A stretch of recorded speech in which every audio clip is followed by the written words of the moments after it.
घर की जिम्मेदारी हो या पैसों की उलझन, सभी आपसे ये कहेंगे कि भगवान पर भरोसा रखो, यूनिवर्स सब ठीक कर दे। लेकिन सवाल ये है कि भगवान और यूनिवर्स इस पर काम करते कैसे हैं? आइए जानते हैं इस वीडियो के माध्यम से। जो मेरा अपना अनुभव है मैं वो आपसे शेयर करूँ। नमस्कार आप सभी का, मेरा नाम है भार्गव और आप देख रहे हैं ग्रेटिट्यूड विद भार्गव। मैं बात करता हूँ अपने ऑनेस्ट फीलिंग के बारे में, अपने पर्सनल अनुभव के बारे में, और मैं वही बातें शेयर करता हूँ जो मैंने अपने जीवन में खुद महसूस की है। हम इंडियंस सबसे ज्यादा पूजा पाठ करते हैं और सबसे ज्यादा दिन भर टेंशन में भी रहते हैं। इंडिया में सबसे ज्यादा पूजा पाठ और भगवान में मान्यता है, लेकिन इंडिया के ही सबसे ज्यादा लोग डिप्रेशन वगैरह में भी रहते हैं। इन समस्याओं को रिकॉग्नाइज नहीं करते, इन्हें एक्चुअली इन्हें समस्या ही नहीं मानते। ऑफिस की कोई वर्क डेडलाइन हो, बच्चों के पढ़ाने का खर्च हो, घर की समस्याएं, घर का खर्च, बच्चों का फ्यूचर, दिमाग हर समय इन्हीं चीजों से भरा पूरा रहता है। कहते हैं कि भगवान बाहर नहीं, भगवान आपके अंदर है। मन के हालात में, मन में जो चीजें चल रही हैं उसके अंदर आपका भगवान छुपा होता है, हर इंसान के अंदर, चाहे वो किसी भी धर्म से बिलोंग करता हो। अगर पूरे दिन मन जो है शिकायत में रहता है कि मेरे साथ ऐसा क्यों हो गया, मेरे साथ गलत हो रहा है, चीजें बिल्कुल उलझी हुई नजर आने लगे, हम लोग कहते हैं ना कि हम लोग स्टक एनर्जी में रुक गए, फंसे हुए हैं, एक लूप में चल रहे हैं, ग्रोथ ही नहीं, तो कहीं ना कहीं हमारे मन का के भीतर जो भगवान है वो भी स्टक और फंसा हुआ, उलझा हुआ महसूस करने लगता है। घर में लक्ष्मी का वास तब होता है जब सुख और शांति बनी रहती है, वहाँ की एनर्जी जो है वो पॉजिटिव, सिंपल सी बात है। तो वैसे ही अगर शरीर के अंदर की एनर्जी पॉजिटिव होगी तो हमारे भीतर का भगवान भी हमें महसूस होता है। भगवान जो है वो कहीं दूर आसमान में बैठी हुई कोई ताकत नहीं है, वो बस आपके भीतर है, आपके अंदर है। वो आपकी सोच के साथ साथ चलता है, जैसे जैसे आपकी सोच आपको लेकर चलती है वैसे वैसे आपके साथ चलता है। दूसरी बात, जब हम हमारे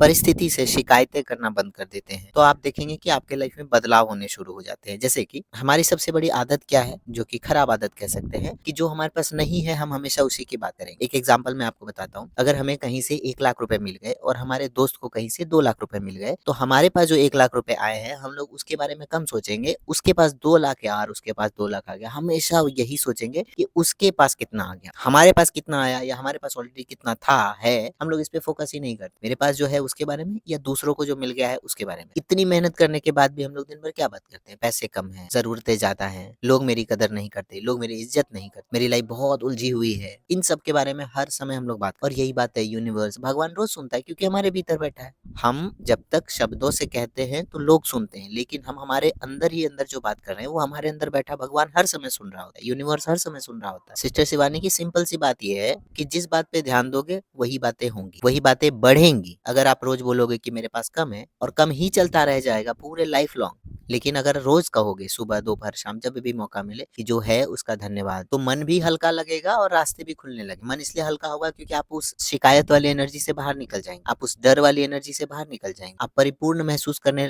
करने लगेंगे। और जब आप परिपूर्ण महसूस करते हैं, संतुष्ट महसूस करते हैं, आपका मन हल्का लगता है शिकायतों से दूर होने के बाद। ग्रेटिट्यूड का मतलब सिर्फ परफेक्ट होना नहीं है, परफेक्ट कोई भी चीज नहीं इस दुनिया में, ये सिंपल सी बात, परफेक्ट कुछ भी नहीं। परफेक्ट का मतलब हो गया कि और उससे बेहतर नहीं हो सकता है। अगर कोई इंसान परफेक्ट है मतलब उसमें कोई कमी नहीं है और वो कुछ बेहतर नहीं कर, और बेहतर के प्रयास नहीं कर। हमें जो भी प्राप्त होता है वो परफेक्ट नहीं है, हमें उसे परफेक्ट मानना पड़ता है, परफेक्ट बनाना। हम सब यही जानते हैं कि सब हमारे हिसाब से हो, लोग हमारे हिसाब से बिहेव करें, लोग हमारे हिसाब से बातें करें, लोग हमारे हिसाब का खाएं, हमारे हिसाब का पहने, लेकिन सच क्या है कि सब कुछ हमारे हाथ में नहीं है। आपका काम कर्म करना है, पॉजिटिव रहना है, टेंशन पालने का काम आपका नहीं है। जब आपके इंटेंशन प्योर होते हैं, आपके इंटेंशन बहुत क्लियर होते हैं, तो जो भी आप कर रहे होते हैं उसका फल 2 गुना 4 गुना होकर के आपके जीवन में आता ही आता है। जैसे अगर आपने किसी भूखे को खाना खिलाया तो आप उससे ये नहीं कहोगे कि अब मैंने तुम्हें खाना खिलाया, अब मुझे इसके बदले वापस चाहिए। आपने बस इसलिए खिलाया क्योंकि उसे जरूरत है और आपके पास पर्याप्त है। तो जब आप अपने सच्चे नियत से उसे हेल्प करते हो, बिना ये सोचे कि इसके बदले मुझे अच्छा मिलने वाला है इसीलिए मैं कर रहा हूँ, नहीं, वो नियत है फिर लोभ की नियत है। जब आप इस नियत से बाहर निकल के काम करते हो कि उसको जरूरत है, मुझे उसकी हेल्प करनी चाहिए इसीलिए मैं कर रहा हूँ,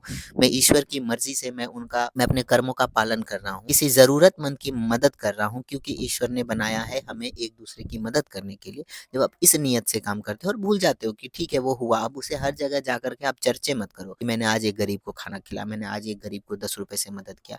फिर ये चीजें आपके इंटेंशन को नेगेटिव वे में लेके चली जाती है। हालांकि फल उसका भी मिलेगा आपको, नो डाउट, कर्म करोगे तो फल मिलेगा ही। जो चीजें 4 गुनी होकर के आनी चाहिए, वो चीजों का प्रभाव थोड़ा कम हो जाएगा। तो ये सब शिकायतों वाली एनर्जी होती है। अगर उस काम को करने के बाद आप ईश्वर से बात करो, भगवान मैंने ये काम किया, बाकी आप देख लो, सही है गलत है मुझे नहीं पता, मुझे सही लगा मैंने कर दिया, अब आप संभाल लेना। तो चीजों को पकड़ना छोड़ दिया, आपने किया भूल जाइए, जो वापस आना होगा 110% आएगा। टेंशन में रहना छोड़ दिया। और भगवान और यूनिवर्स दो अलग चीजें नहीं है, दोनों ही सकारात्मक ऊर्जा है और वो आपकी सोच से पैदा होता है। जिस ऊर्जा में आप अपनी सोच को रखेंगे, जिस ऊर्जा में आप रहेंगे, आपका भगवान उसी तरीके से काम करेगा। आज से काम करिए, शिकायतें थोड़ी कम करिए और धन्यवाद थोड़ा ज्यादा करिए। जो ज्यादा देंगे वही तो मिलेगा।